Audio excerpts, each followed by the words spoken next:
care of yourself. You're worth it. You are listening to Dolo Talks, a podcast hosted by strategic communication specialist and multimedia content creator Carlos Hicks, which will be discussing the tips, tricks, and challenges that self-starters encounter along their professional journeys. Thank you for tuning in to Dolo Talks, where our mission is to inspire and entertain. Enjoy the show.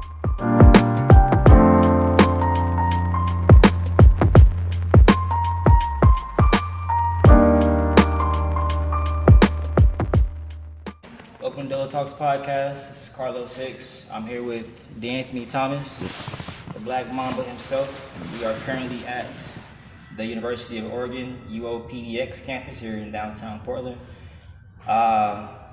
Where do we start? I'm just here really just to get to know D'Anthony as a person, more so that we all know who he is as a football player. Get to know who he is as a person, as an individual. Also to learn what he is doing here in the new virtual space. We all know about the controversial topic of the Metaverse. Just to start out, can you tell us a little bit about who you are? And first of all, even before that, let me ask you, man, how is your mental health?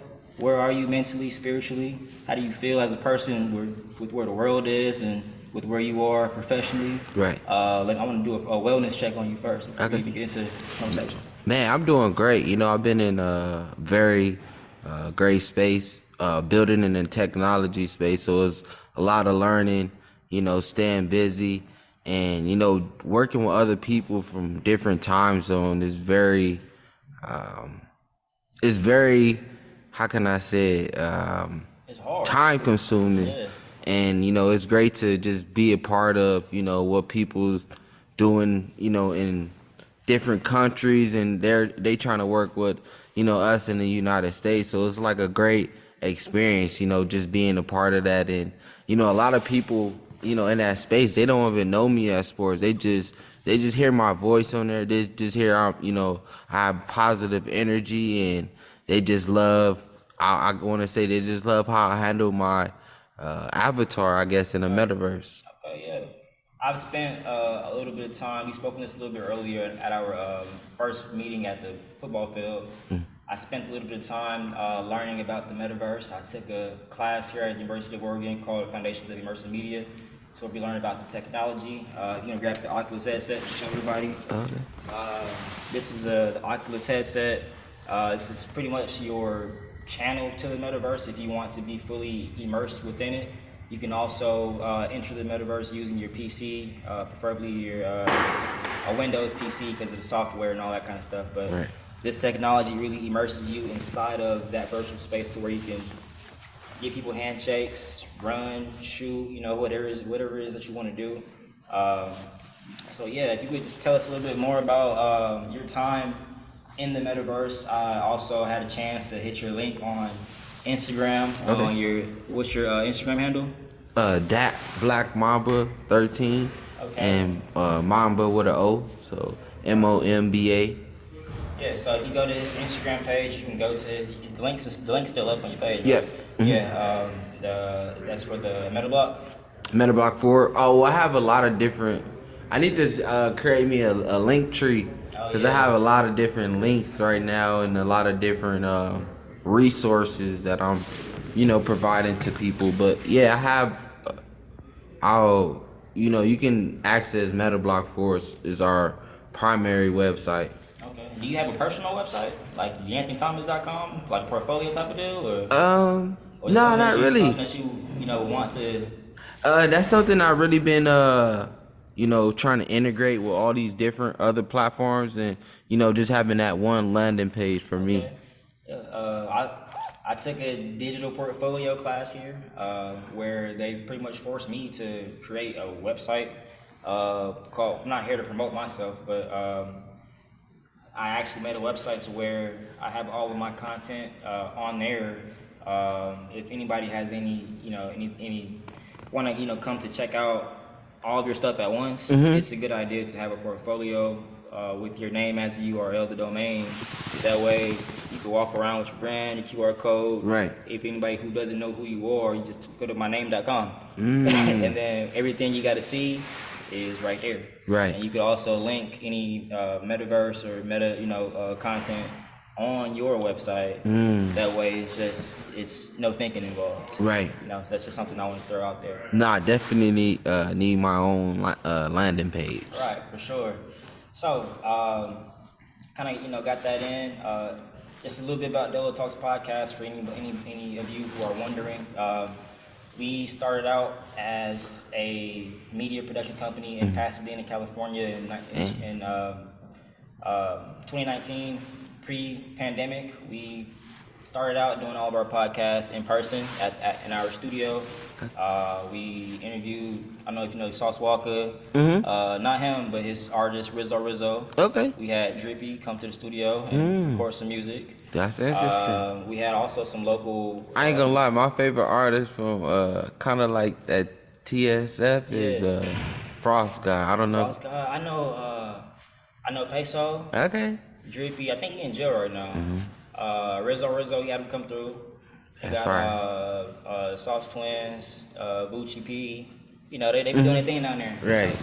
Down in Houston. I'm from Dallas, Texas, so Damn. Houston's a little bit controversial. It's kind of like LA and the Bay Area. Okay. South and North, kind of the same type of politics. But That's shout out to interesting. Houston, shout out to CSF. Right. They global with it, you know. So, but now we got D'Anthony Thomas here in the studio with us. Have you heard of Ash Bash the rapper? Nah. She's a LA. She's from Inglewood. She's a LA female artist. We interviewed her as well. Someone named Labrea. I'm not sure you've heard of Labrea. She makes music too. I think she's from the IE. Alright. So we've been, doing a lot of podcasting, but I usually don't host it. I had somebody who was doing that for me. This is my first time actually hosting a podcast. Alright. And my first guest is D'Anthony Thomas. So That's kind right. of what we do here. This podcast is, we really promote authentic dialogue. We're not here to clout chase, do anything that's stupid. We're really just here to have authentic dialogue, show who we really are, show what our goals are, give anybody who's watching this channel the opportunity to learn and gain new insight on technology, motivation, Right. whatever it is that you might need to really push yourself as an individual, as an athlete, as an entrepreneur, business owner, self-starter. Really want to just motivate anybody who's watching this podcast to do that. So, Right. you diving in. Where we start? Okay, so going back into the conversation, I had a chance to view your YouTube page. You have, really been posting videos of you walking within virtual spaces, immersively, with your headset, pretty much just showing people around the meeting room. Tell us what it would be like, or what the process is for someone who is just logging into the Instagram or to logging into their technology and entering your space. What would that experience be like for someone who's trying to learn more about how to implement the VR with their business and building their business? Like, what can you offer with what you're doing? Okay. For example, so it's like I call it portal hopping. I just go in the metaverse and I just portal hop to different spaces, or people even hop into our space. And when people hop in our space, it's more of welcoming them and giving them an insight on what we building in here. And for example, I had met this doctor, Dr. Mohamed Al-Sari, and basically what he does is he does virtual reality surgeries, and basically does surgeries with the Oculus glasses on, and opportunities like that where it's like I never thought I would get to meet somebody so prestige at that level. And he's been doing in that technology, that telemedicine technology, for like since 2010. So it's like you meet people like that and just like, wow. They've been doing it for longer than we've been knowing about it. Yeah, so it's like, wow, how me just being inside the metaverse and have an opportunity to meet somebody, just amazing like that. And they don't know me from a canopy. They just hear, like I said, they just hear my voice. They hear. It's kind of, you don't know who's behind it. Right. Right. So they just trust you from what they are seeing right in front of them. Right. You know? And he pretty much gave me the opportunity to work with him, in building this, this metaverse surgical hospital, and we kind of created that environment, in our space. And MetaBlock 4 is basically a technology consulting company. We just help, basically onboard on Web2 businesses into Web3. Okay, so you mentioned virtual building. I wanted to ask you a little bit more about that. I can recall, I would say like mid 2021, whenever NFT talk and crypto was a big topic, the race for virtual land, go get your real estate, hurry up before it's all out. Right. What is your take on that? Like that aspect of buying that real estate and then building, your space, and what's the point of it? If it's for someone who doesn't know what that means, people have seen Roblox or what was that video game everybody, Fortnite, where you could build virtually. Right. Like, what is your take or what's your opinion on like how can you explain virtual building and creating a space to do business and that's not in real physical space? Yeah. So buying land in the virtual land is very is less stressful than going to buy land from land in the real world. Yeah, from real estate agent. Yeah, so it's like, eliminating that middleman. So it's like a lot easier process, and it's on you to find different ways to, I feel like, learn how to monetize that land. Yeah. Whether it's, concert building, whether it's, all kind of different, We've seen monetization. We've seen Travis Scott. We've seen, I think, Selena Gomez, a few artists during the height of the pandemic go and do concerts in the metaverse. Right. Block. So that's kind of the same thing, right? Definitely. And, you also have advantage to, token gate different rooms. So it's like, it's a lot of different, ways you can monetize your virtual platform. Okay. So kind of comparing a virtual business to the old school brick and mortar business that we all know, what are the advantages of having a business that's really ran, or that's really the foundation of that business is within the metaverse, as opposed to just having a storefront outside? Yeah. What do you think is why might that be better, knowing how technology is advancing and how things are changing in today's society? I feel like the online presence is a real advantage for virtual spaces, where it's like your space never closes, so people can always come in and out, see what you got going on. And if you have in the metaverse, you can actually have your own personal direct link inside there, and they can basically click on right to your link inside the metaverse and buy directly from your virtual space. So with you saying that, would you define that as an NFT, being able to buy a virtual asset within a virtual space, or is that I want to say it's same? an NFT. It's I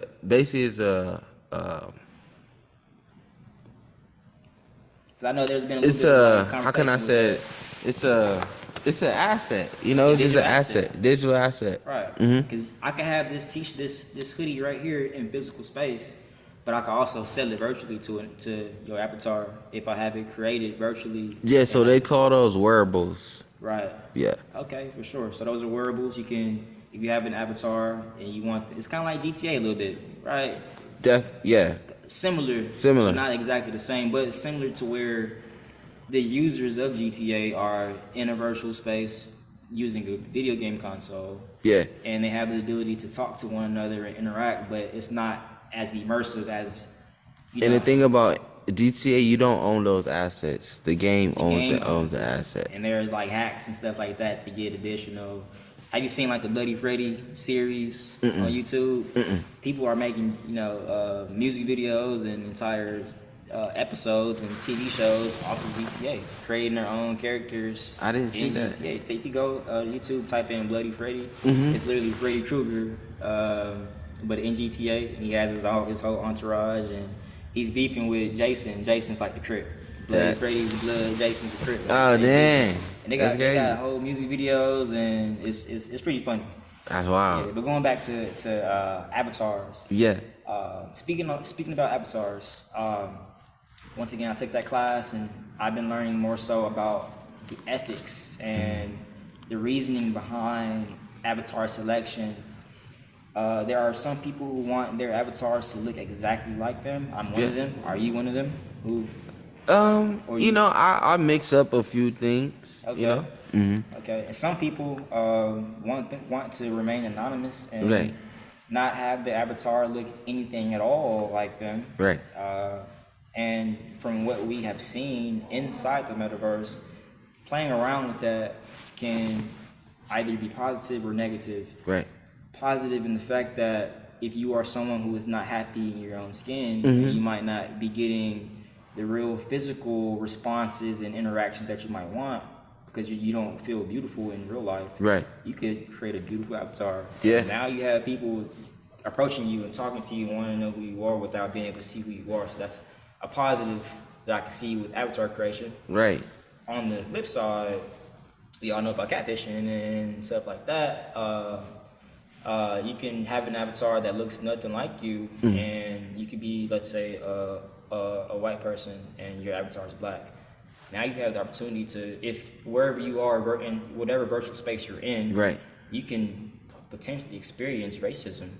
You could potentially experience marginalization because they think that you are, an African American or somebody else because you're not walking in your own appearance as an avatar.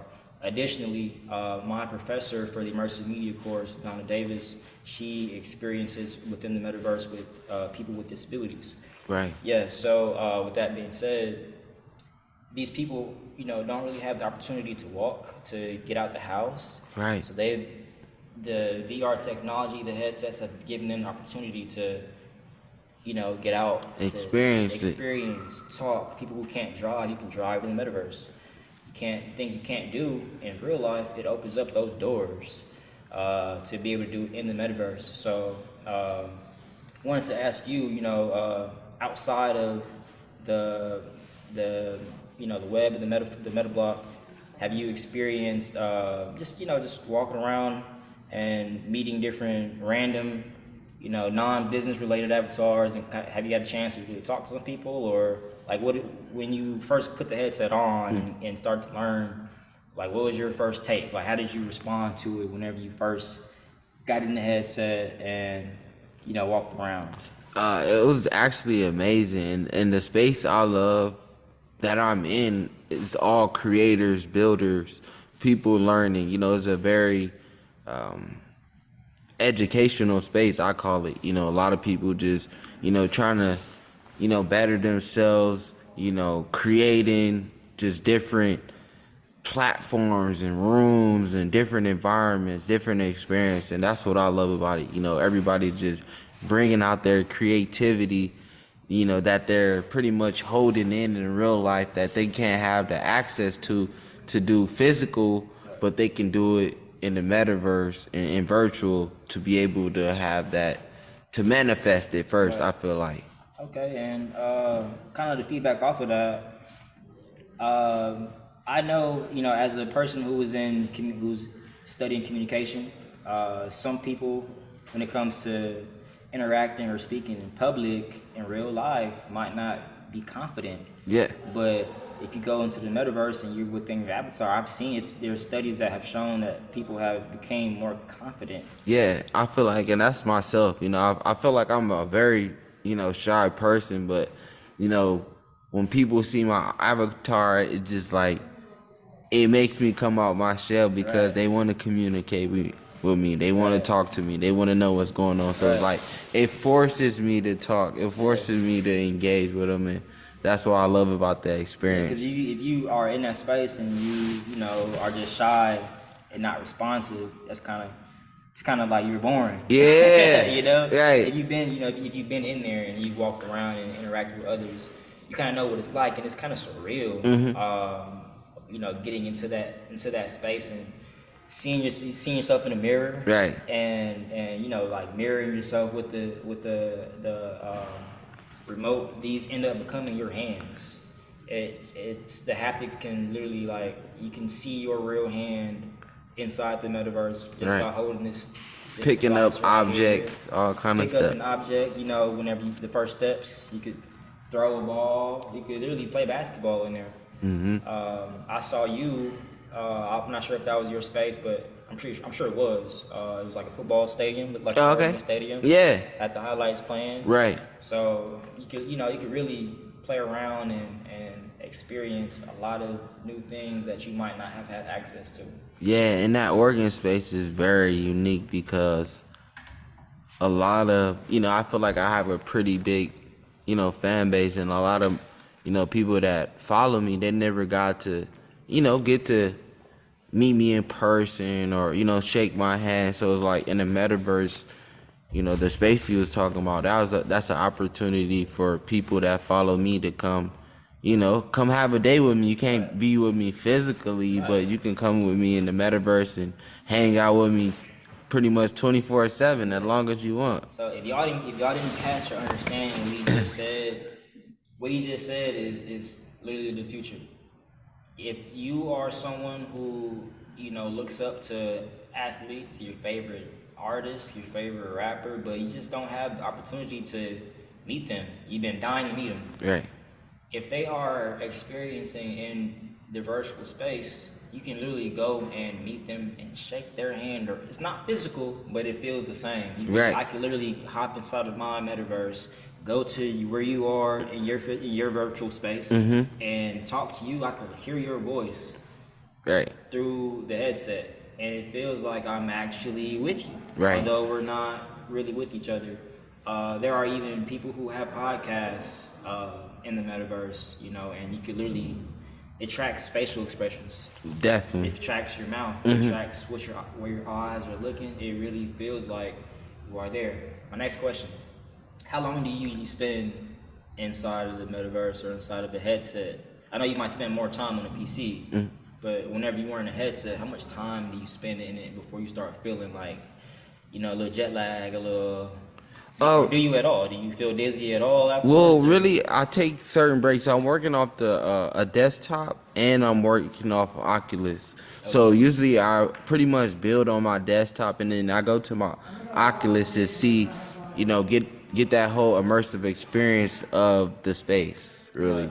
Okay, yeah, because we've learned, studies have shown that spending too much time within the Oculus headset can create a little bit of, disorientation, because your eyes are literally right on it. Definitely. But that's just one product of many. They're still, testing out new products. Microsoft, hopefully Apple will start, creating new products. Can you tell us what your take on the difference between AR, VR, XR is? Yeah. Like, for anybody who doesn't know what the difference between AR, VR, and all that kind of stuff is, are you able to break that down? I think I give a few little tips.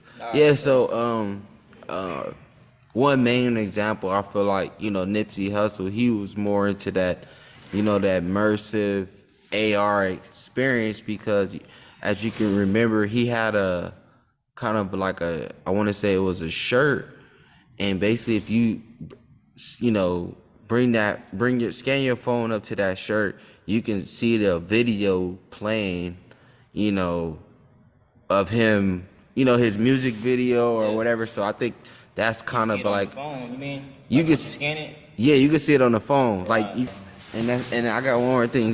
What's interesting? So I'm actually working with a whole like technology team, and one of my business partners, like, we've been working so hard. It's like, he have times where it's like, man, his eyes does start hurting. So it's like, and they have one turn where it's like, touch some grass because you've been, maybe you've been looking at the screen for forever, but Which means get back to earth a little bit. Yeah. Like, go outside, take a walk. right.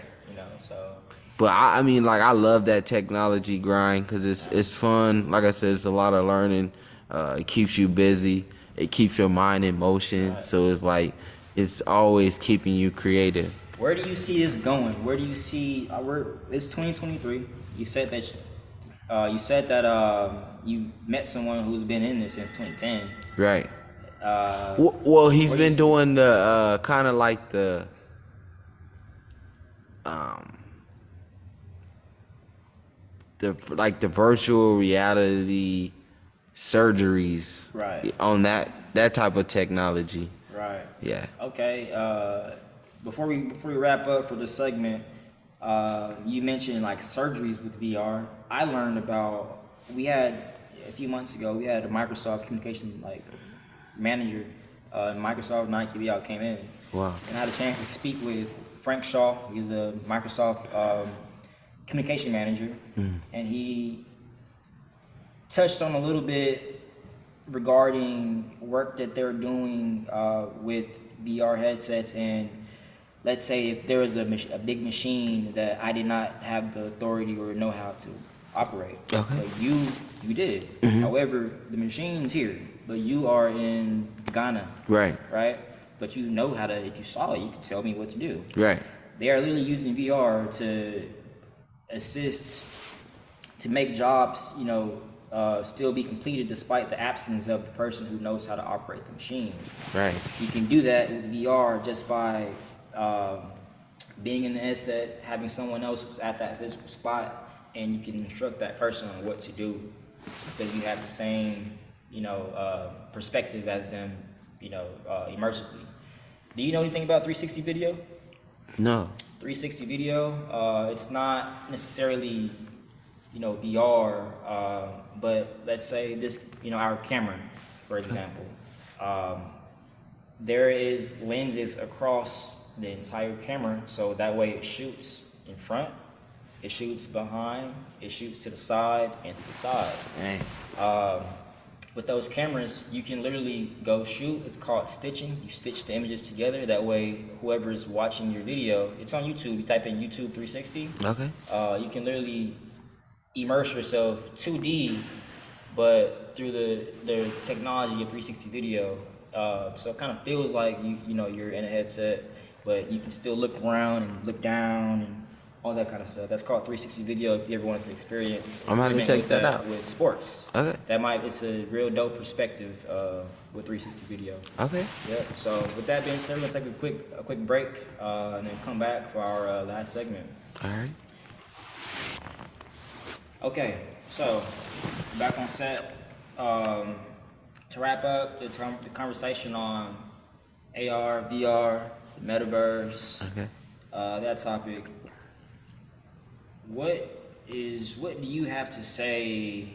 Like, where are you right now with it, and where do you want it to go, and how do you want people to take advantage of it, who might not, know about it so much right now, but that it could be helpful to people. If that question makes sense. Yeah. The mic a little bit. Yeah. Kind of touch back on that question.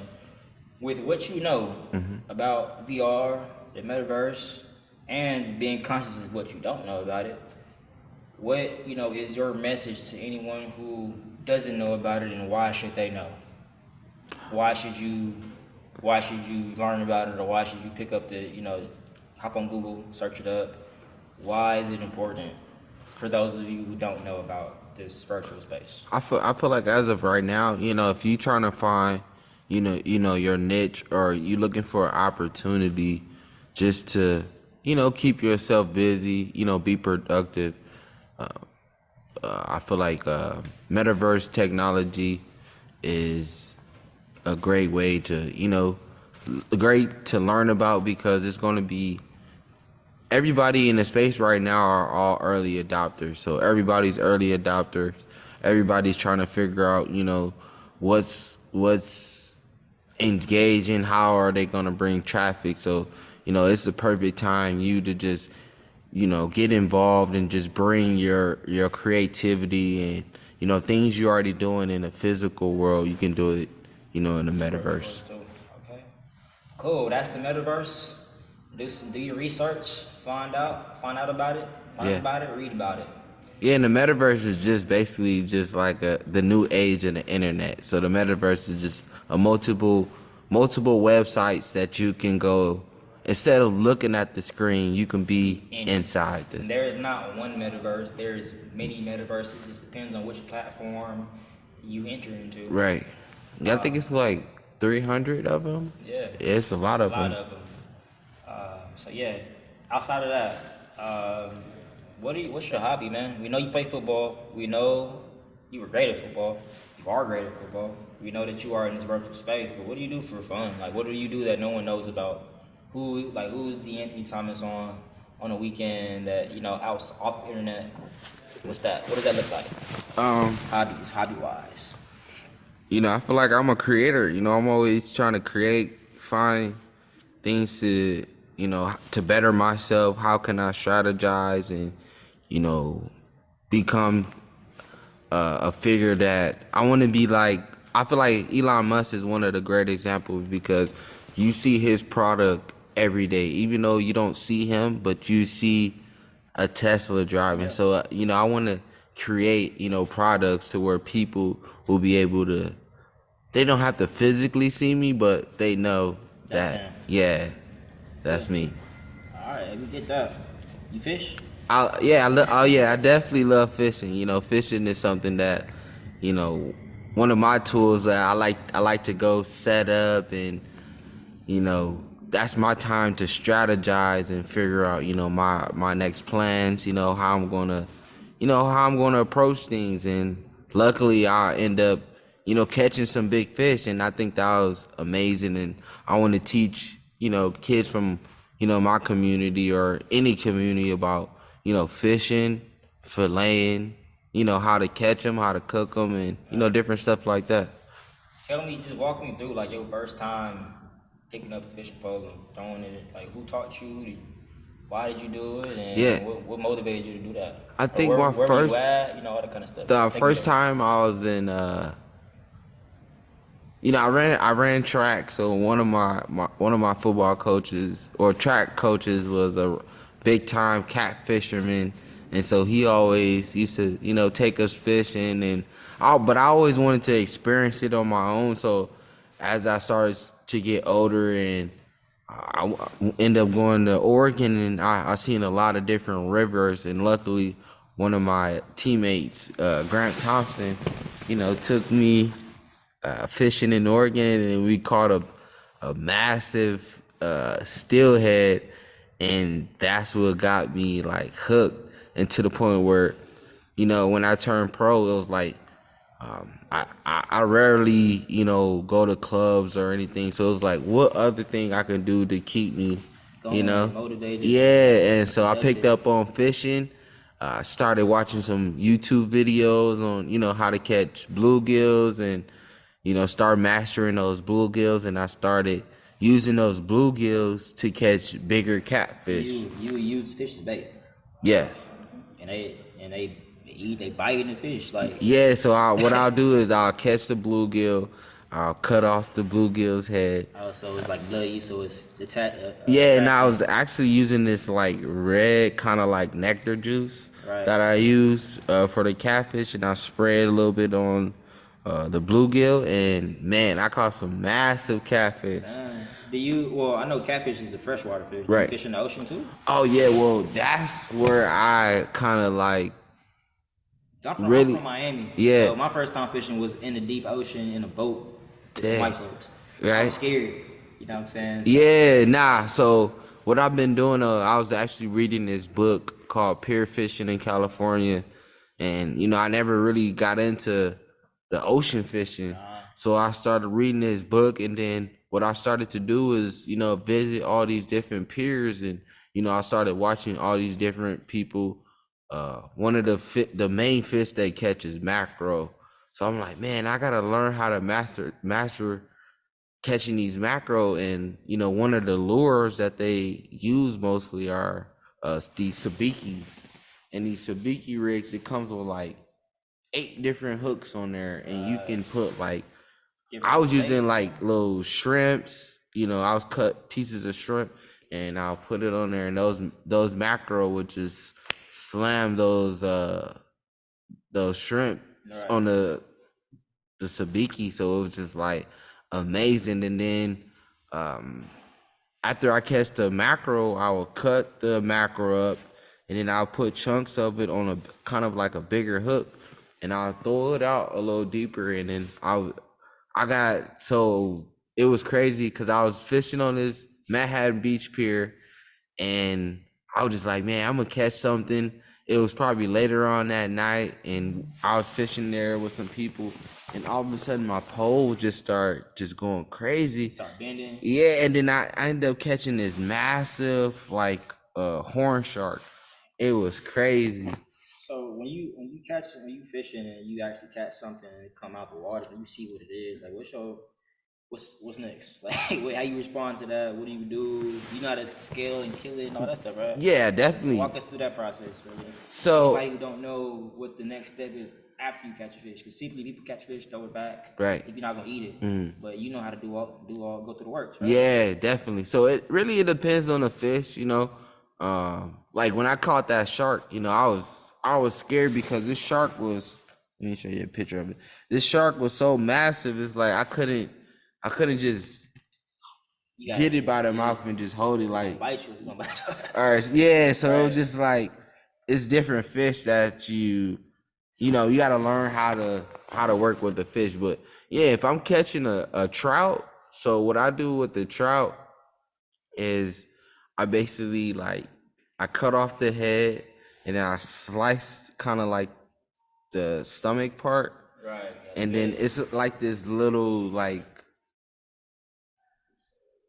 this piece in the middle where you just slice it. seam. Yeah, it's like a seam, and you slice it down, and then basically it like busts it open, and then you kind of like scrape the trout Right. size, and then shoot, basically that's Man, pretty much we it. saw a video the other day where I don't know what kind, I think it was catfish.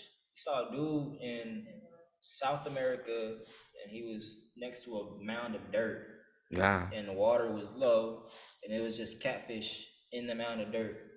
And then he said if you smack the fish you just go limp for a second to where it don't bite you. dang. If I find that video, I'm gonna send it to you. Yep. But he literally just smacked the fish. Yeah, smacked the head. It went limp, and then he just pulled the fish out of the hole and just put it inside of a bucket. They was literally like outside of the water, but stuck inside of a mud type of formation. That's crazy. Yeah, so it's some weird phenomenon that fish go through. It's like different seasons that they. Yeah, like we don't. It's a lot that fish do underwater that we don't know about. Dang, and that's the best part about fishing. I call it experiment fishing because Right. I like going fishing where it's like I don't know the water. I just know it's water there, and I just know a fish in there. So I just want to go experiment, see what I can catch. Have you been to Lake Tahoe? Never. You gotta go to Lake Tahoe. Okay. You gotta go to Lake Tahoe. Yeah. Oh, it's cold. It's nice. It's a nice lake. Another nice lake is Crater Lake. Crater Lake is a lake that's in Oregon. Oh, I've been to Crater Lake. It's I actually literally caught my first fish in there. first trout That is a lake. on That a is fly a lake fish. that is literally in the mouth of a volcano. Yeah. If I'm not mistaken. And the water is super deep and cold, and it's beautiful though. Right. It's a nice little drive. I'm Yeah. trying to find this fish. Fishing is try it out. I really recommend it. It's very I like to meditate. It's like meditate. You get to like I said, I like to create out there, strategize. What I want to do. It's a very like.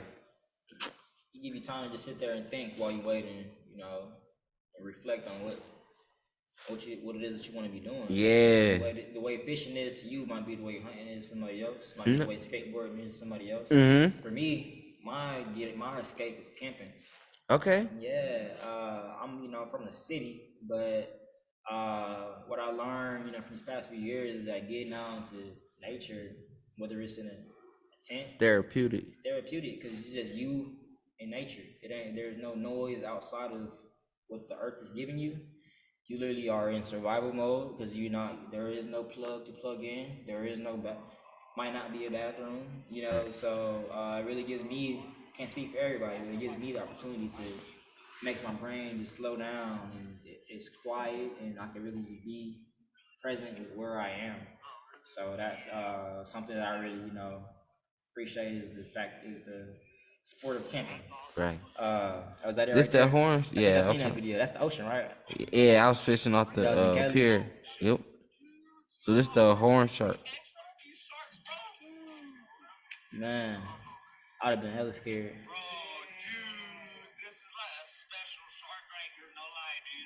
What y'all ended up doing with that one? Threw it back. I just nah, I cut it up. For real? Yeah, I still got it. Shark. Yeah. Sharks. Mhm. They be good or what? Actually, so what's crazy?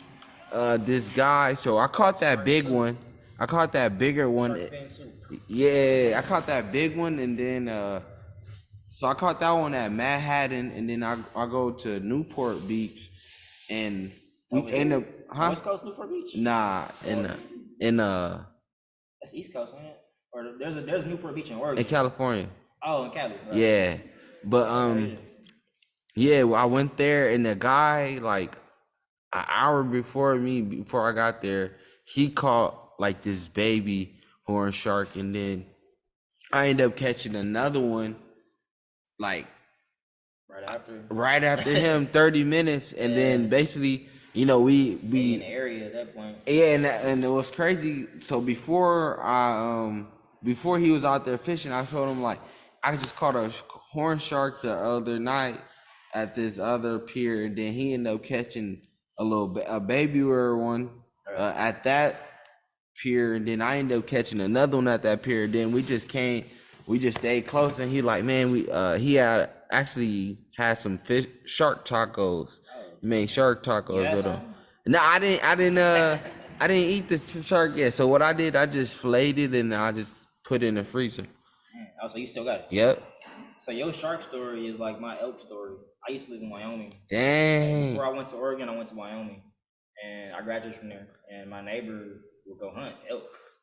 And I always say hi. I'm the type of dude to say hi to everybody whenever I see him, my neighbor. One day he was like, "Hey man, I got some elk meat." I'm like, "What?" I didn't know like what to do with it, so I'm like, "All right, for sure." He gave me like some pounds of elk meat. Dang. So I put it on the George Foreman. Season it the same way you season the steak. Exactly. It tastes like a steak, but you could taste it. You could taste the fact that it's like a wild animal. It's fresh, right? You taste that. Man, I had made some elk burgers before, and like elk sausage. Oh it's man, that's protein, good, right? But you could tell the difference between elk meat and cow meat, because you're so used to eating cow meat. But this statement might not be true for people who live in that area who just happen to just eat elk meat like that. But I do recommend it if you haven't tried it. Yeah, I tried tacos. it. This is good. Yeah, shark tacos. Hey, I won't try no calamari though. Like, Calamari? Yeah, like calamari good. Yeah, nah, I can't do that. I don't know about that. Like, it's bendy. You know what I'm saying? Like, nah. But I think the only thing I wouldn't eat is chitlins. Yeah, nah, can't go with that. No, sir. But to wrap this podcast up today, for anybody that's watching this podcast or listening in, what is your message? What if I remember I was in high school watching you play on Friday or Saturdays, and then I was in college watching you play on Sundays, Mondays, Thursday nights. For my favorite team, the Chiefs, as y'all know, they're in the bowl right now. But you as DeAnthony Thomas, you as the young man from South Central LA, Yep. who had football options, played for Snoop Dogg, SYFL. Growing up and having the offers with USC, and just you did it. There's many people who I grew up with who wanted to be an Oregon Duck during that time, who wanted to run like you, have that access to uniforms and everything like that. With going back to what I'm asking you, from the moment you were little and you weren't where you wanted to be at to right now, and after you experiencing all of the spotlight, the hype, what's your message, man, to anybody out there who is just working hard, doing what they do, but really just don't know, where they are and they need that Yeah. motivation. What you got to say to them? I say first thing, find your balance. Find your balance and whatever you doing, and don't be one dimensional. You can have one job, but have multiple streams of income, and then one thing I feel like try to create something every day. Whether it's it could be anything. Create something. Write things down a lot too. Writing things down can take you far. And like I said, finding that balance, creating, staying positive. Every day, I feel like you should try to just at least lift one person up, because that one person you can lift up, um, you know, it can spark their day, and I may make you feel good for giving somebody that motivation to want to break the cycle for their family, or for whatever their why is for. Okay, for sure. You gotta be conscious of what is your why. Yeah. You gotta think about why are you doing why do you wake up? What are you doing this for? Who are you doing it for? Walking around, navigating your everyday life, knowing what the end game is. Uh, you mentioned you mentioned finding multiple jobs, finding multiple ways to do things, not being one dimensional. Right. What is your take on the concept jack of all trades? Creating, being a creator, being a founder, and get around people that are creators, founders, people that loves inventing, people that like creating, people that like to just have that whole creative spirit. Right.